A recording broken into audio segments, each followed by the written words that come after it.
Y voy a invitarles a nuevamente ir a Apocalipsis, el capítulo número 3.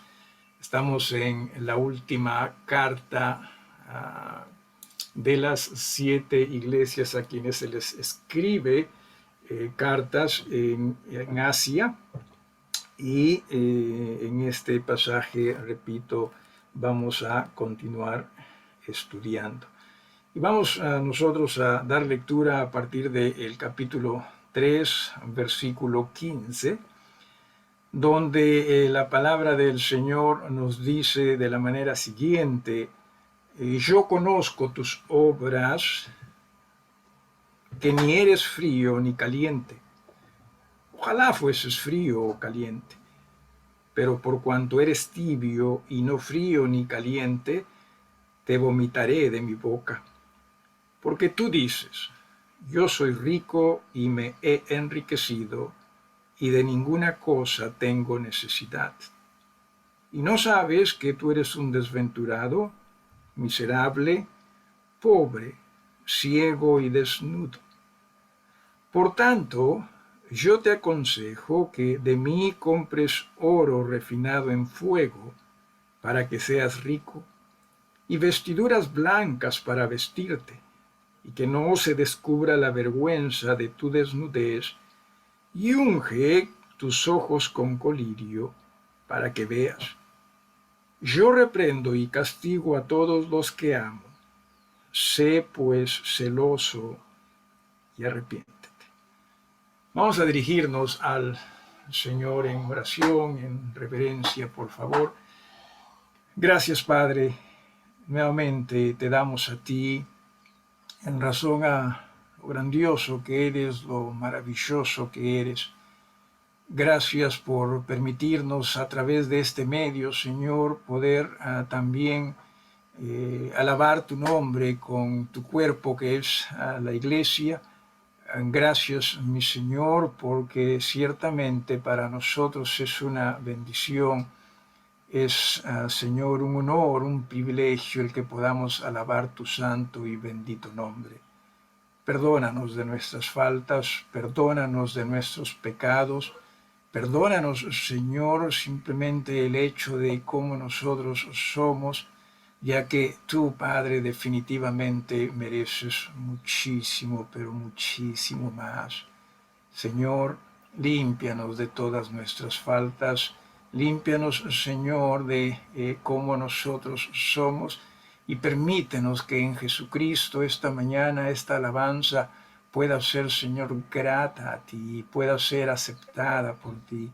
Sin duda que no confiando, Señor, en nosotros mismos, sino confiando única y exclusivamente en Jesús. Señor, bendice tu palabra, que esta tu palabra sea muy apreciada por nosotros, valiosa por nosotros, porque es, Señor, tu palabra, y que nuestras vidas puedan ser guiadas por ella, y que nuestras vidas, Señor, puedan ser utilizadas también conforme a ella.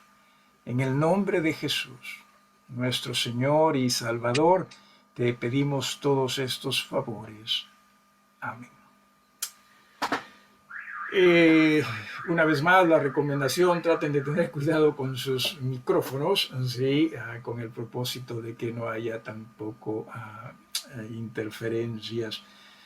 Una de las cosas que Jesús enseñó dentro de lo que era o es el pasaje del Sermón del Monte se encuentra en Mateo, capítulo número 6. En el capítulo número 6 decía de Mateo, los versículos del 19 hasta el 21, donde el Señor dice: no os hagáis tesoros en la tierra, donde la polilla y el orín corrompen, y donde ladrones minan y hurtan, sino haceos tesoros en el cielo, donde ni la polilla ni el orín corrompen, y donde ladrones no minan ni hurtan, porque donde esté vuestro tesoro, allí estará también vuestro corazón.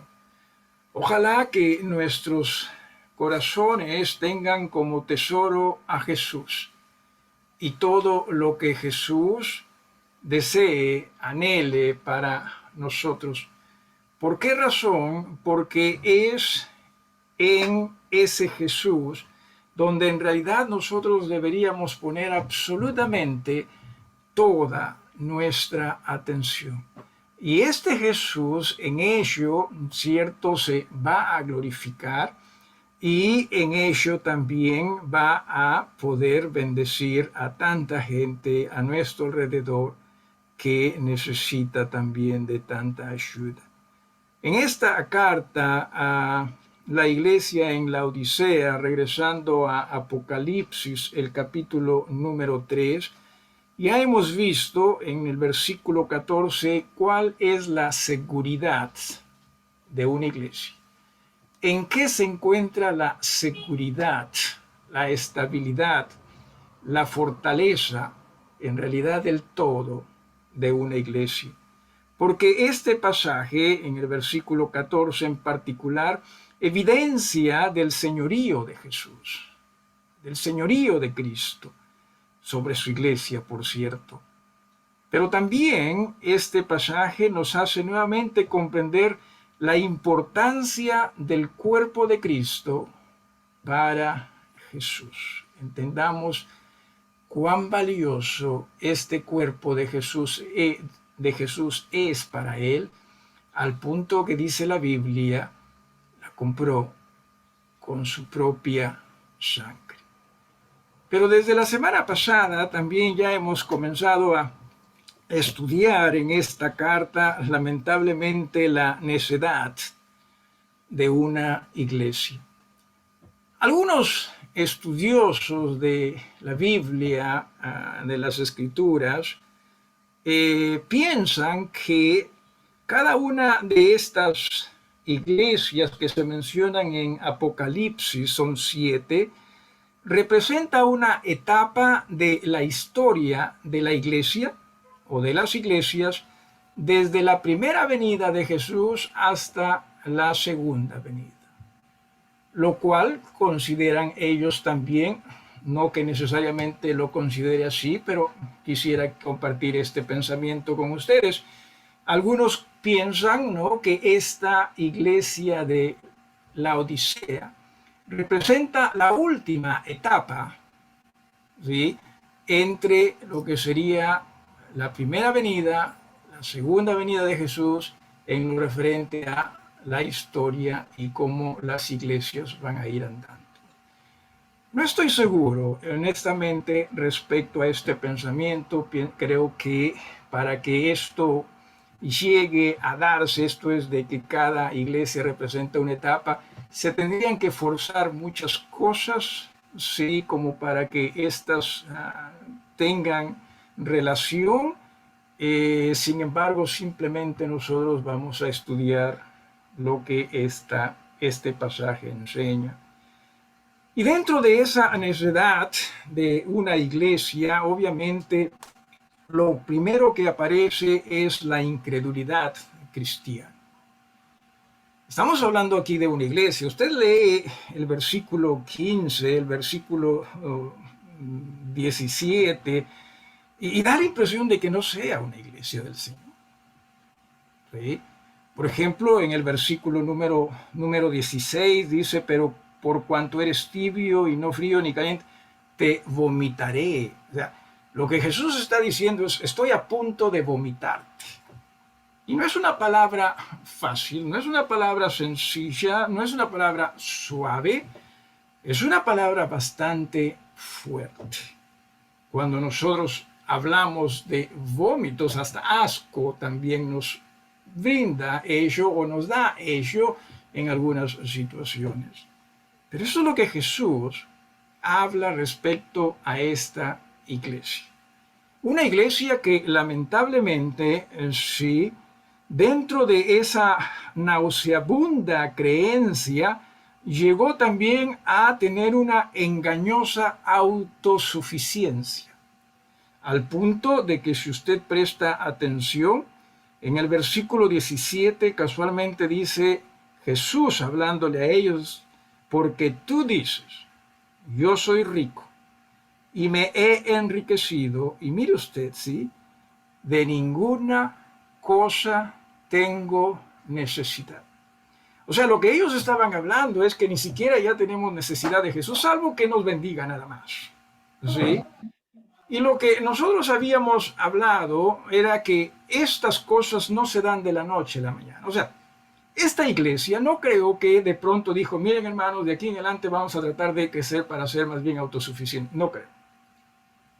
Simplemente ellos comenzaron a distraer su mirada, la apartaron de Jesús y pusieron su mirada en lo suyo.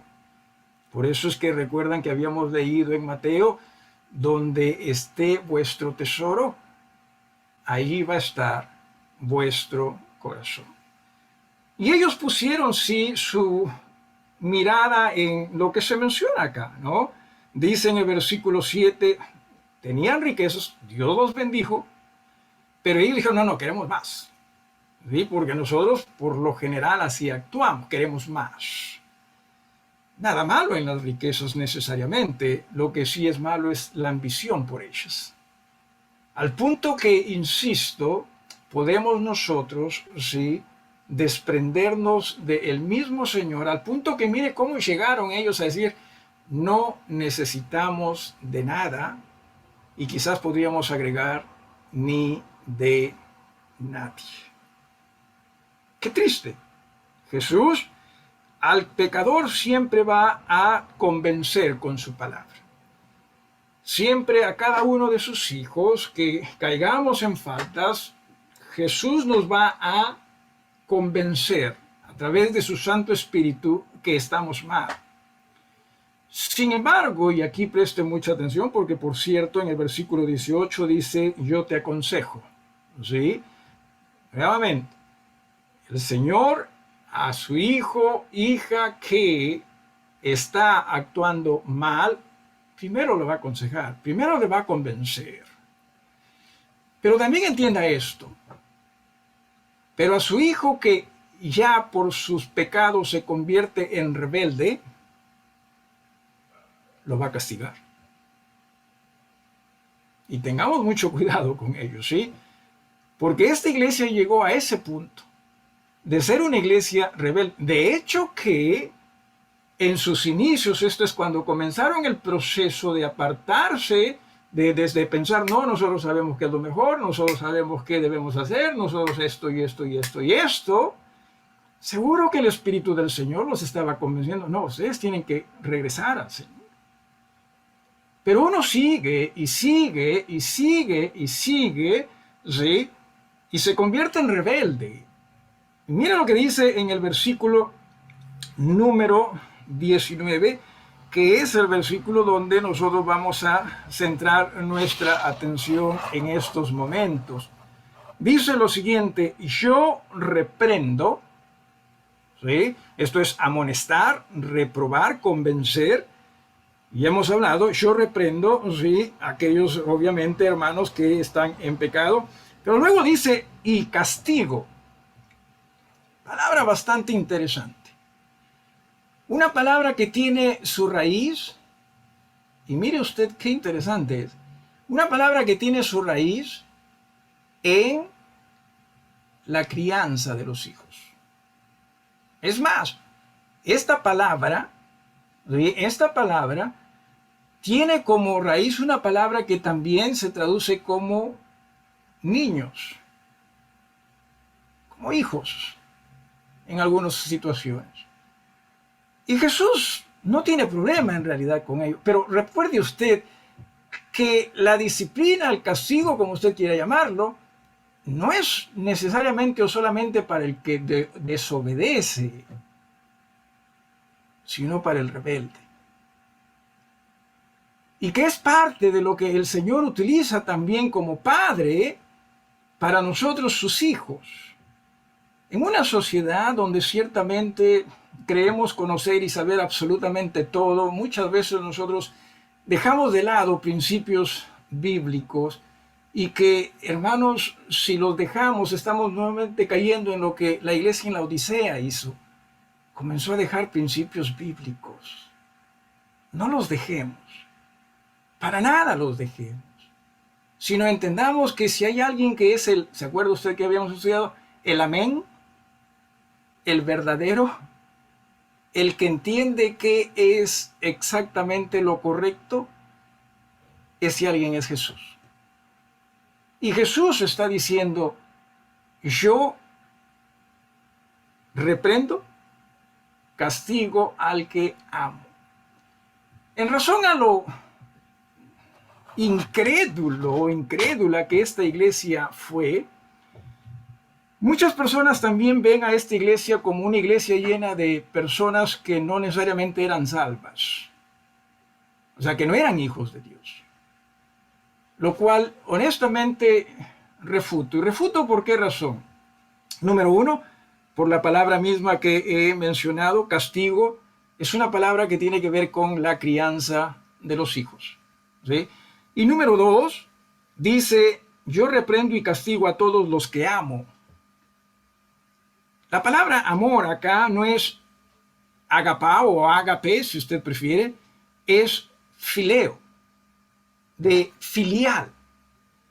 Y en la Biblia, cuando se refiere al amor de Dios por aquellos que no son creyentes, no se usa fileo. Sí se usa el ágape, porque Dios dio su vida por todos. Pero cuando se trata de el amor de Dios por sus hijos, en muchas instancias sí se usa el filial. Porque hay una relación. ¿Sí? Y no solo ellos, sino que porque Jesús la reconoce como una iglesia. Estaba a punto, sí dice, de vomitarla, ¿sí? Pero como que le da una última oportunidad. Y esa última oportunidad se encuentra en esto mismo que está diciendo. Pero antes, bueno, voy a leerlo, ¿sí? En esto mismo que está diciendo, al punto que dice, sé pues celoso y arrepiéntete. Pero antes de elaborar un poco al respecto, quisiera llevarlos a Hebreos. Vamos a Hebreos. El capítulo número 12 debe estar bastante cerca para usted. Hebreos, el capítulo número 12. ¿Sí? Comenzando con el versículo número 5, donde dice, y habéis ya olvidado la exhortación que como a hijos se os dirige, diciendo, hijo mío, no menosprecies la disciplina del Señor, ni desmayes cuando eres reprendido por él. Porque el Señor al que ama disciplina y azota a todo el que recibe por hijo. Si soportáis la disciplina, Dios os trata como a hijos. Porque ¿qué hijo es aquel a quien el Padre no disciplina? Pero si se os deja sin disciplina, de la cual todos han sido participantes, entonces sois bastardos y no hijos. Por otra parte, tuvimos a nuestros padres terrenales que nos disciplinaban y los venerábamos. ¿Por qué no obedeceremos mucho mejor al Padre de los Espíritus y viviremos? Y aquellos ciertamente por pocos días nos disciplinaban como a ellos les parecía. Pero para lo que nos es provechoso, para que participemos de su santidad. Es verdad que ninguna disciplina al presente parece ser causa de gozo, sino de tristeza, pero después da fruto apacible de justicia a los que en ella han sido ejercitados. Leo esto porque muchos hermanos, sí, en términos muy generales, el cristianismo de pronto ha aparecido con este pensamiento de que Dios no castiga. Y la Biblia no enseña eso. La Biblia enseña que Dios castiga a sus hijos si es que sus hijos en realidad necesitan ser en este aspecto disciplinados. No que sea la primera opción, Para nada.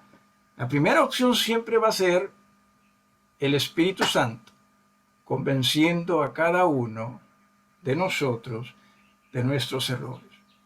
Pero cuando caemos en rebeldía, cuidemos.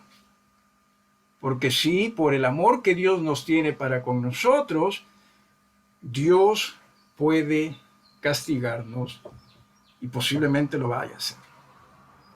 No nos gusta, pero posiblemente sí lo vaya a hacer porque eso es lo mejor para nosotros en esa situación y en esas circunstancias. Regresando a Apocalipsis, entonces nosotros podemos comprender que sí, esto no era lo deseado por el Señor. Hermanos, entiendan quién el Señor de la iglesia es Jesús. Y que lo mejor que nosotros podemos hacer en ese aspecto, siendo Él el Señor, nosotros simplemente ser el cuerpo. Un cuerpo que obedece, un cuerpo que sigue, un cuerpo que confía en que Él es suficiente. Recuerde, esta iglesia llegó a caer en la autosuficiencia, porque dijo, no necesitamos de nada. Llegó a creer ello. Y nuevamente, permítame también insistir, esto no pasó de la noche a la mañana. No que de pronto la iglesia dijo, oye, de aquí en adelante vamos a ser autosuficientes. No. Satanás es muy astuto. Y Satanás quiere que nosotros comprendamos que ciertamente sí podemos. Sí podemos. Y sí podemos. Y de pronto nos damos la vuelta y nos dimos cuenta, hey, hemos caído en la autosuficiencia. Cuando el Señor nos dice, hijos, ¿no saben ustedes que yo soy suficiente? Y si Él es suficiente, hermanos, ¿qué más? Simplemente rendirnos. Por eso es que les dice a esta iglesia una vez más, ¿sí? En el versículo número 19, yo reprendo y castigo a todos los que amo, ¿sí? A esta iglesia los está castigando, ¿sí? Y le dice, sé pues celoso. ¿Celoso de qué? Del amén, de lo verdadero, del fiel, de aquel que es primero en la creación, el principio de la creación. Seamos celosos de Él y de lo que son sus enseñanzas y que nosotros estemos dispuestos a practicarlas. Seamos celosos de ello. Y la Biblia no solo lo dice acá, sino en más de una oportunidad lo dice que ciertamente si hay algo por lo cual debemos nosotros preocuparnos y ocuparnos es de nuestra salvación, de crecer en esa nuestra salvación. Si hay algo en lo cual nosotros debemos hacer tesoros, no es aquí en esta tierra, sino lo dice, es en los cielos, ¿sí? En otras palabras, seamos celosos de lo que Jesús quiere para nosotros, de lo que Jesús nos enseña a nosotros. Seamos muy celosos, porque hermanos, para el Señor, su iglesia es muy especial. Y ojalá lo sea para usted. Por lo tanto, no simplemente nosotros pensemos que no, sí, yo sé que la iglesia debe hacer, que no debe hacer. Simplemente obedezcamos a Jesús. Es más, mire lo que dice Jesús. Arrepiéntete. Arrepiéntete. Dije que cuando este pasaje o este versículo en el 16, ¿no? Versículo 16, cuando dice, pero por cuanto eres tibio y no frío ni caliente, ya hemos hablado de esto, no voy a hablar más. Esta parte de te vomitaré, en realidad da la sensación de decir, estoy a punto. Es como que estoy dando una última oportunidad, ¿sí? Arrepiéntete. Arrepiéntete. Hermanos, si nosotros seguimos en esa rebeldía como iglesia, o sea, no piense que nosotros vamos a hacer iglesia simplemente porque nosotros la llamamos iglesia. Nosotros somos iglesia solamente cuando nosotros le permitimos a ese Jesús ser quien es en la iglesia o debe ser en la iglesia, el Señor, el amo, la cabeza. Y nosotros simplemente ovejas dispuestas a seguir. Así que les dice también a estos hermanos, ¿sí? como que por última oportunidad o una oportunidad más, y les dice, arrepiéntete. No sé si esta iglesia se arrepintió, no lo sé, sí, no sabía decir. Tampoco sé qué fue de esta iglesia o en su defecto cuándo es que dejó de ser una iglesia del Señor o cuándo dejó de existir. Una vez más, hermanos, no es que trate yo de ser o sentirme o creer más que lo que soy simplemente una persona salva por la gracia de Dios. ¿Sí? Pero entienda esto, el hecho de que un edificio tenga el nombre de iglesia en ello, no lo hace una iglesia de Jesús. ¿Me estoy convirtiendo en juez?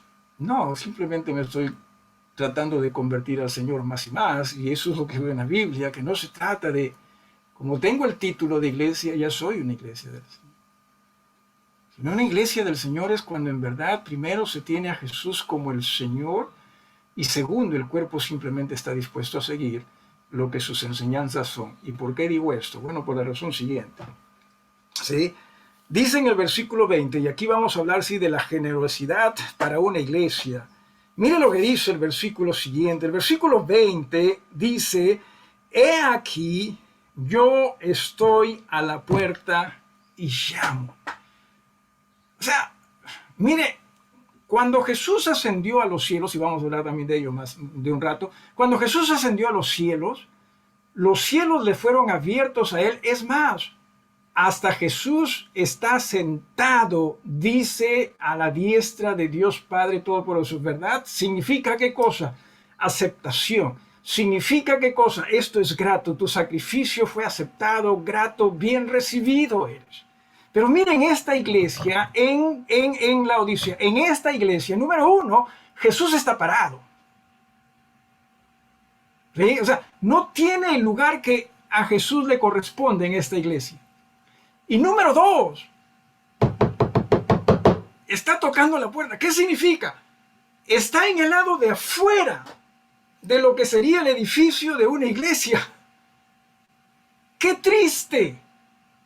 Pero eso, hermanos, vamos nosotros a hacer si es que nosotros no llegamos a entender cuánto nuestras vidas deben ser rendidas única y exclusivamente a la suficiencia de Jesús.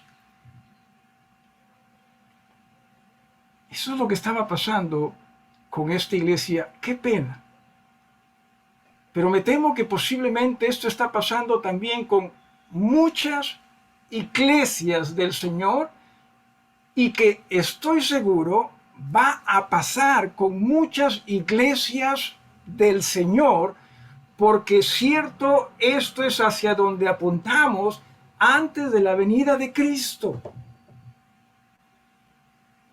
Pero claro, nosotros pensamos que, insisto, sí, sabemos más, que hay que ser optimistas, que hay que ser, qué sé yo, positivos, hay que ser... No, hermanos, hay que ser obedientes. Y se va a dar cuenta de ello, ¿sí? Otro, mire usted, si habla de la puerta, cuando nosotros estudiamos la carta también a Filadelfia, hermoso grupo, ¿no? Hermoso grupo. En el versículo 8, cuando dice, yo conozco tus obras, he aquí, he puesto delante de ti una puerta abierta. Les mencioné, esta puerta abierta no significa que Dios nos va a dar todo lo que queremos. No, aquí esta puerta abierta significa la predicación del Evangelio. ¿Sí? La predicación del Evangelio. Eso es lo que significa. O sea, una puerta para que el Evangelio sea predicado. Y eso es lo que ciertamente ¿sí? menciona esos pasajes que hemos leído. ¿A qué voy? A lo siguiente. Que cuando Jesús, en este caso, se refiere en el versículo 20 a estoy tocando la puerta, ¿sí? ¿Qué cree usted que Jesús les va a decir a estas personas, a esta iglesia, si esta iglesia le abre la puerta? el mismo mensaje del Evangelio que usted y yo tenemos delante de nosotros. Es el mismísimo mensaje, sí. Se entienda esto, Jesús no va a predicar un evangelio distinto. Jesús no va a predicar un evangelio diferente. El problema con estos hermanos más bien es que dejaron ese evangelio de Jesús para ellos mismos hacer de su evangelio un evangelio de autosuficiencia. Pero si Jesús llega a ellos, los va a llevar a lo mismo que ellos quizás fueron en sus inicios, no es que quizás, definitivamente fueron en sus inicios, una iglesia que confió en la suficiencia de Jesús. El mensaje va a ser el mismo, ¿sí? El mensaje va a ser el evangelio de Jesús. Pero decía, qué triste que iglesias pongamos a Jesús muchas veces en una posición aún inferior a la nuestra. Aún inferior a nuestro parecer, aún inferior a nuestro sentir, aún inferior a nuestro hacer. Porque muchas veces eso hacemos. Usted y yo sabemos qué es lo que el Señor quiere para nosotros, quiere de nosotros, pero aún así nosotros preferimos muchas veces algo distinto y lo hacemos. Y pensamos que está bien porque lo merecemos, porque también tenemos derechos. ¿Se acuerda usted qué es lo que significa la Odisea? Posiblemente derechos humanos. Y eso es una de las cosas que nosotros también hoy en día estamos anhelando más y más. El yo y el yo y el yo, y nos vamos a ser autosuficientes. Cuando la idea es lo que el Señor dijo: niéguense a sí mismos. Y luego menciona y dice, sí, dicho sea de paso, la palabra llamar es una palabra que también involucra gritos, fuerza. No sé, lo que se me viene a mí a la mente en estos momentos cuando estudiaba esto era, y quizás esté siendo muy anticuado para muchos de ustedes, pero lo que se me viene a la mente era, no sé si usted se acuerda o si usted veía a los Picapiedras. ¿Se acuerda usted de Vilma, ábreme la puerta? ¿Sí? Eso es lo que Jesús está haciendo con esta iglesia. Eso es lo que Jesús está haciendo con muchas iglesias cuando le hemos dejado afuera de la iglesia. Cuando simplemente no, a mí me gusta esto y listo, cuando la idea es, Señor, ¿qué es lo que a ti te gusta? ¿Qué es lo que tú quieres? ¿Qué es lo que tú deseas? ¿Qué es, Señor? Pero esta iglesia no, esta iglesia es el Señor llamando. ¡Qué generosidad la del Señor! ¡Qué misericordia la del Señor! Déjenme predicarles mi palabra. Básicamente eso es lo que les está diciendo. Déjenme predicarles mi evangelio. Las buenas nuevas. Que no solo buenas nuevas en el sentido simplemente de que nos guste o no, sino las correctas nuevas. Porque eso es el evangelio del amén. Ese es el evangelio del verdadero. Ese es el evangelio del testigo fiel.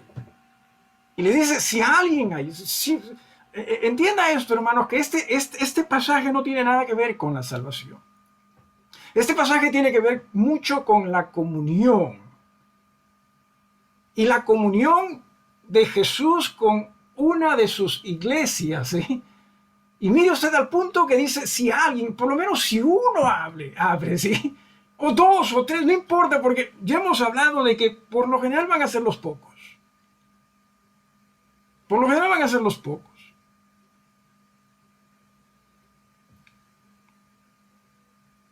Si alguno oye mi voz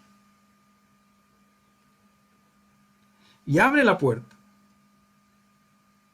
entraré a él y cenaré con él. Cuán importante es la voz de Jesús. Asegurémonos, hermanos, ¿sí?, de que lo que escuchamos sea la voz de Jesús. El Espíritu Santo nos va a ayudar en ello. Y el Espíritu Santo, dice la Biblia, nos va a llevar a toda la verdad. Tu palabra es verdad. Pienso que muchos de nosotros, yo incluido, muchas veces más escuchamos a nosotros mismos como si fuese la voz de Dios, más que a Dios.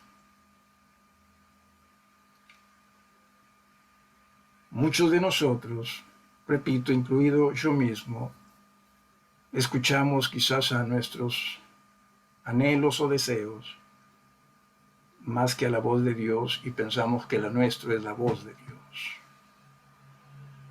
Recuerde que Jesús está tocando. Él está tocando, está llamando. A esta iglesia está llamando. Déjenme predicar mi palabra.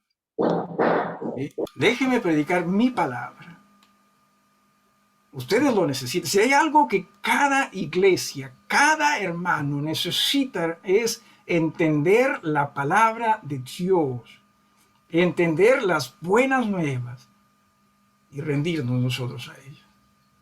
Eso es lo que necesitamos nosotros. Como iglesia, cierto. Hace poco estaba allí pensando en lo de la glorieta. Dios mediante va a quedar muy bonito, sí, va a quedar muy bonito, sí. Quizás se puede superar sin duda. Pero decía, ojalá que no solo sea un edificio bonito, sino una iglesia conforme a Cristo, la que se reúne acá. Y para ello, hermanos, tenemos que despojarnos de nosotros mismos. Tenemos que definitivamente despojarnos de nosotros mismos para ser más y más llenos de Jesús. Dice, si solamente uno abriese la puerta, ¿sí?, y abre la puerta, dice que entraré a él, ¿sí?, y cenaré con él, y él conmigo. Comer, cenar juntos, debe ser una expresión de comunión. No piense usted que cuando se come juntos, ya definitivamente hay comunión. No. Debería, sí. Debería ser una expresión de comunión. Porque comunión va más allá de sentarse y comer juntos. Comunión va cuando se habla de iglesia, mucho más respecto a tener el mismo pensamiento en el Señor, porque la idea es que uno se rinda al Señor, no que el Señor se rinda a nuestros pensamientos, ¿sí?, que uno se rinda al Señor. Y por lo tanto, iglesias también. Por eso es que cuando se habla, por ejemplo, de participar, de comer la cena del Señor, tengan cuidado, porque la idea es que sean de un solo pensamiento en Jesús. Un solo pensamiento en Jesús. Y cierto, es lo que nosotros deberíamos hacer. Mire usted en Primera de Corintios, capítulo 1. Vamos a leer un par de pasajes respecto a lo importante de la comunión en una iglesia. Primera de Corintios, decía, capítulo número 1. Y mire lo que se nos dice en el versículo número 10. Primera de Corintios 1, versículo número 10. Nos dice de la manera siguiente: os ruego pues, hermanos, por el nombre de nuestro Señor Jesucristo, que habléis todos una misma cosa, y que no haya entre vosotros divisiones, sino que estéis perfectamente unidos en una misma mente y en un mismo parecer. Iglesias, hermanos, no deberíamos tener más de un parecer. Y el parecer de una iglesia es Jesús y su palabra. Es Jesús y su evangelio. Es suficiente. No solo Hechos, sino que también en Efesios, ¿sí? En Efesios se nos dice en el capítulo número 4, mire, Efesios el capítulo número 4, ¿sí? Efesios capítulo número 4, versículos del 1 hasta el 6 dice, pues yo pues, preso en el Señor, os ruego que andéis como es digno de la vocación, esto es de la fe, con que fuisteis llamados, con toda humildad y mansedumbre, soportándoos con paciencia los unos a los otros en amor, solícitos en guardar la unidad del Espíritu en el vínculo de la paz, un cuerpo y un espíritu, como fuisteis también llamados en una misma esperanza de vuestra vocación, un Señor, una fe, un bautismo, un Dios y Padre de todos, el cual es sobre todos y por todos y en todos. Iglesia es acerca de Jesús, hermano. Iglesia es todo acerca de Jesús y en ello vamos a estar bien como iglesia. En ello vamos a estar bien nosotros como creyentes. Regresando hacia entonces el capítulo número 3 de Apocalipsis, en el versículo 20 dice, yo voy a entrar, yo quiero entrar. Claro que sí. Jesús quiere, hermanos, tener esa comunión con su... Pero si nosotros seguimos haciendo lo que simplemente nosotros creemos debemos hacer, hermanos, eso no es comunión con Él. Quizás comunión con nosotros mismos o con uno mismo, pero no comunión con Él. Comunión con Él es yo me entrego. O sea, si uno abre, ¿pero abre qué? ¿Abre qué cosa? La puerta. ¿Para qué? Para escuchar el Evangelio de Jesús. No es para escuchar cualquier cosa. No es para escuchar lo que nosotros quisiéramos escuchar. Porque sin duda que en una iglesia como esta, ¿qué es lo que una iglesia como esta quisiera escuchar? Sigan nomás. Si ustedes tienen todo lo que tienen, también sigan nomás. Yo les voy a dar más. Eso es lo que quizás quisiéramos escuchar. Pero no es necesariamente lo que Jesús les va a decir. Más bien Jesús ya les está diciendo, están mal. Producto de esa su autosuficiencia, de pensar que ustedes sí ya saben todo lo que necesitan saber, o sí hacen todo lo que necesitan hacer, ustedes están mal. Esto es más, estoy a punto de vomitarlos. ¡Qué palabras, sí! Y les dice, ábranme, pero ábranme para escuchar mi palabra, para escuchar mi mensaje, para escuchar mi evangelio. Glorioso mensaje, dicho sea de paso. Y cenaré con Él y Él conmigo. Mire qué generosidad del Señor para sus iglesias ya, hoy, en este presente. Déjeme hacer esta pregunta, ¿sí? ¿Qué cree usted pasaría con iglesias si disfrutasen de la comunión con Dios? Increíble el servicio que estas iglesias ofrecerían a Dios a favor de otros.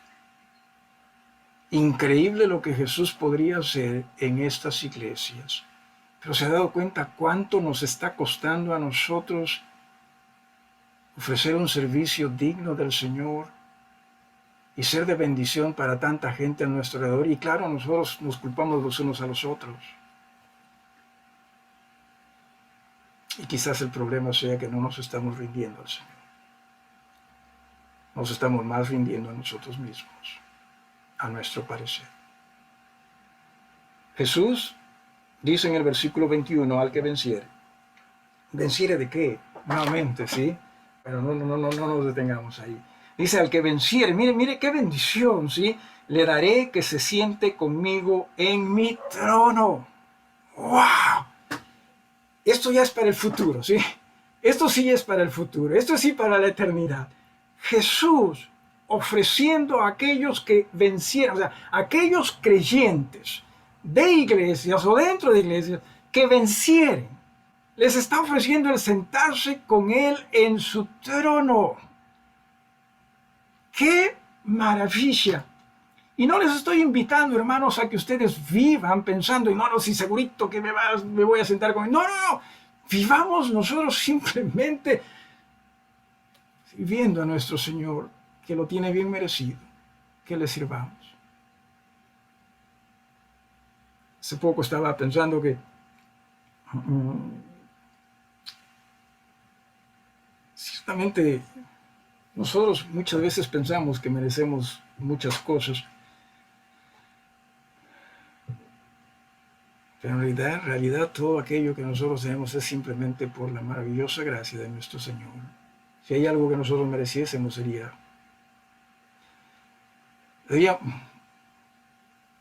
mucho castigo en realidad. Por más que usted piense que no, es solo la gracia de Jesús. Maravillosa gracia. No tenemos nosotros que estar pensando que merezco más. Y no tenemos que vivir pensando que en todo caso Él me va a dar más. Lo que Él nos dio, hermanos, fue más que suficiente, nos dio su propio ser.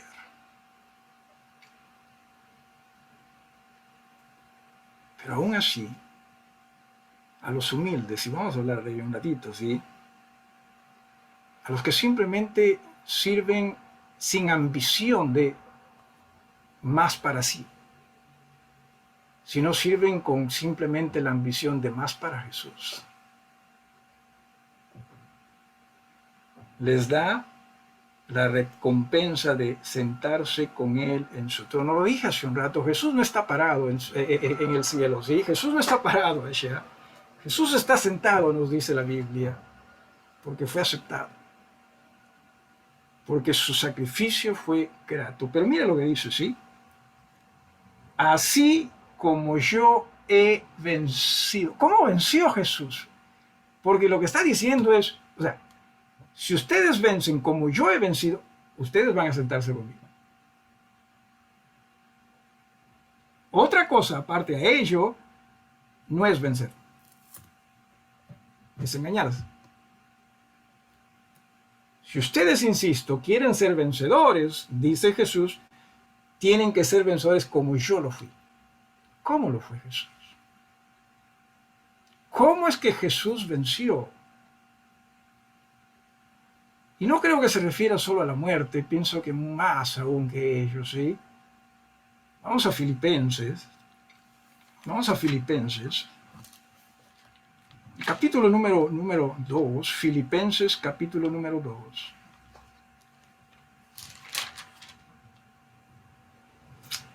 Los versículos del 5 hasta el 11 nos dicen lo siguiente.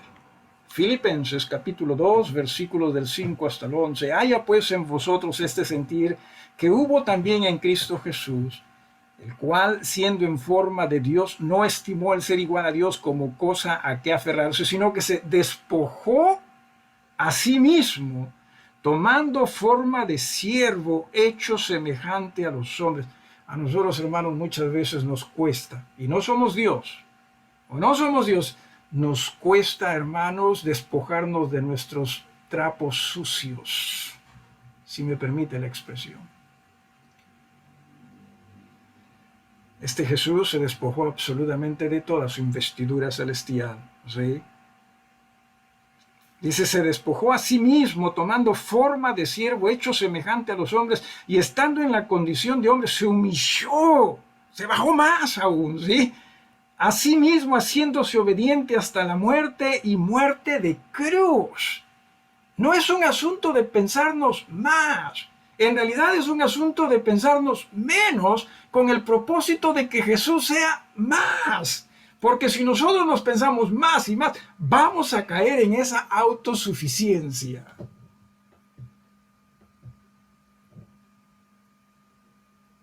Luego dice en el versículo 9, por lo cual Dios también le exaltó hasta lo sumo y le dio un nombre que es sobre todo nombre, para que en el nombre de Jesús se doble toda rodilla de los que están en los cielos y en la tierra y debajo de la tierra, y toda lengua confiese que Jesucristo es el Señor, para gloria de Dios. Cuando más nos rindamos al Señor, cuando más nos rindamos a la obediencia a su nombre, cuando más nos rindamos a su servicio y solo a su servicio, hermanos, es cuando más posibilidades nosotros vamos a tener de ser vencedores como Jesús. al punto que nos dice la Biblia, uno podrá sentarse en el trono mismo de Dios. Y es lo que nos dice en Hebreos capítulo 1, ¿sí? Hebreos capítulo 1, Hebreos capítulo número 1, en el versículo número 3, dice lo siguiente, el cual, hablando de Jesús, siendo el resplandor de su gloria y la imagen misma de su sustancia, y quien sustenta todas las cosas con la palabra de su poder, habiendo efectuado la purificación de nuestros pecados por medio de sí mismo, mire usted, se sentó a la diestra de la majestad en las alturas. Eso es donde Jesús está sentado, y ahí desearía que nosotros pudiésemos estar, si solamente nosotros estamos dispuestos, hermanos, a ser como Él. La semana pasada lo dije, sí, hermanos, no existe propósito divino más sublime para nosotros que el que seamos más y más como Jesús. No lo hay. Repito, no existe propósito más sublime para nosotros que el ser amoldados más y más a la manera de Jesús. El versículo 13 nos dice también lo siguiente, ¿sí? Estoy en Hebreos capítulo 1, versículo 13, pues, ¿a cuál de los ángeles dijo Dios jamás, siéntate a mi diestra hasta que ponga a tus enemigos por estrado de tus pies? Jesús, entienda usted, tuvo una vida de sumisión, tuvo una vida de obediencia, tuvo una vida de servicio. Jesús no tuvo una vida de hacer lo que él quería hacer, mucho menos a su manera. Todo a la manera del Padre. Es más, la Biblia dice, ¿no?, que todo lo que Jesús decía, lo decía conforme a la voluntad del Padre. Todo lo que Jesús hacía, lo hacía conforme a la voluntad del Padre. Si queremos nosotros en verdad ser vencedores, esa es la forma. Esa es la manera. Regresamos a Apocalipsis. Nos dice lo siguiente, para ya ir terminando también con estas cartas.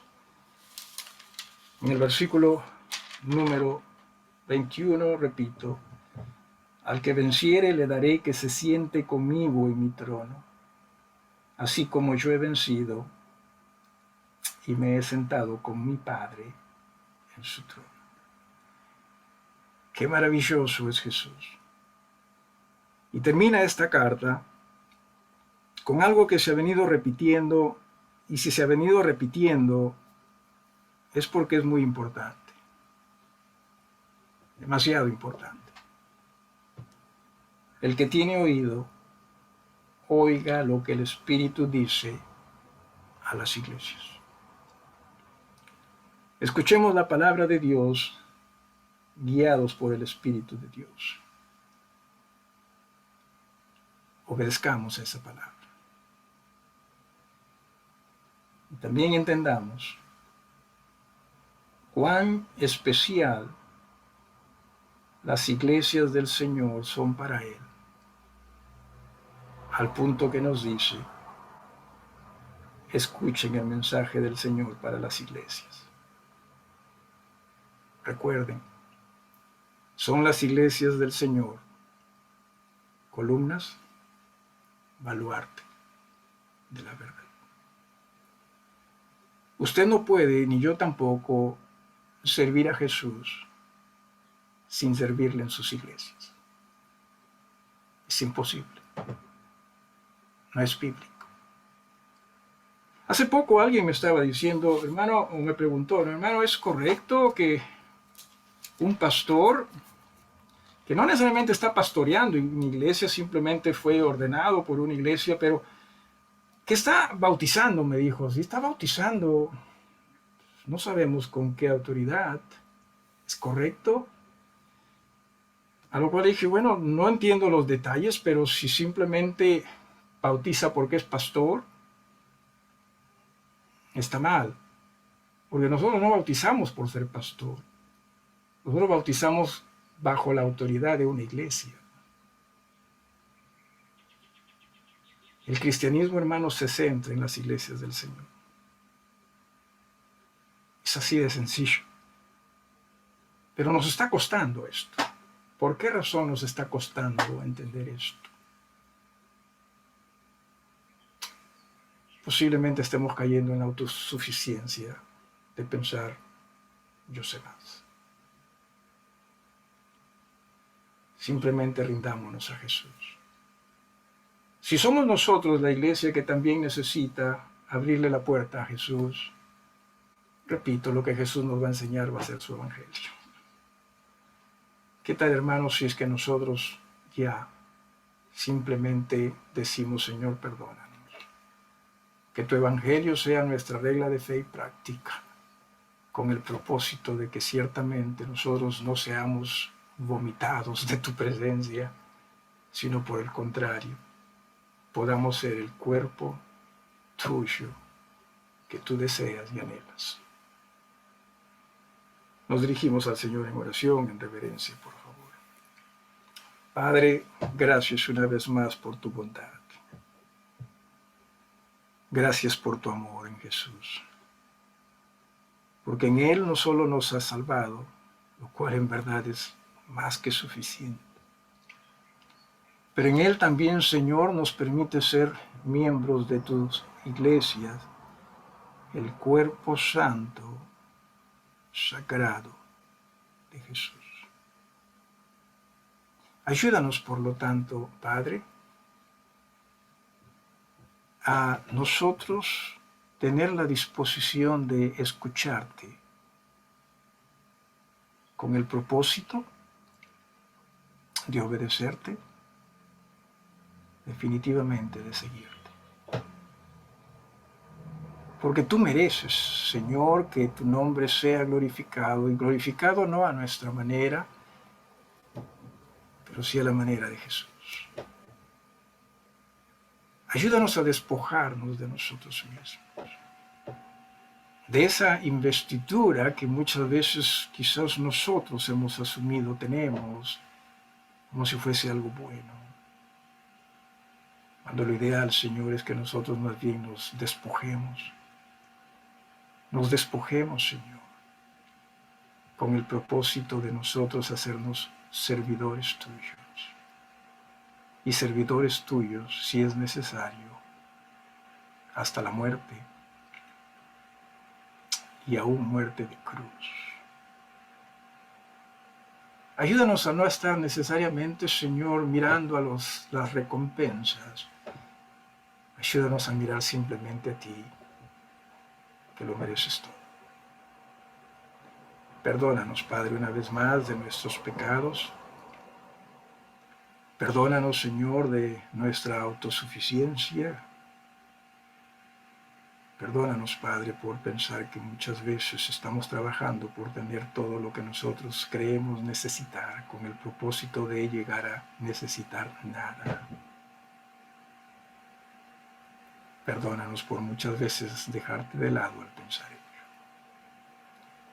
En el nombre bendito de nuestro Señor y Salvador Jesucristo, te pedimos todos estos favores.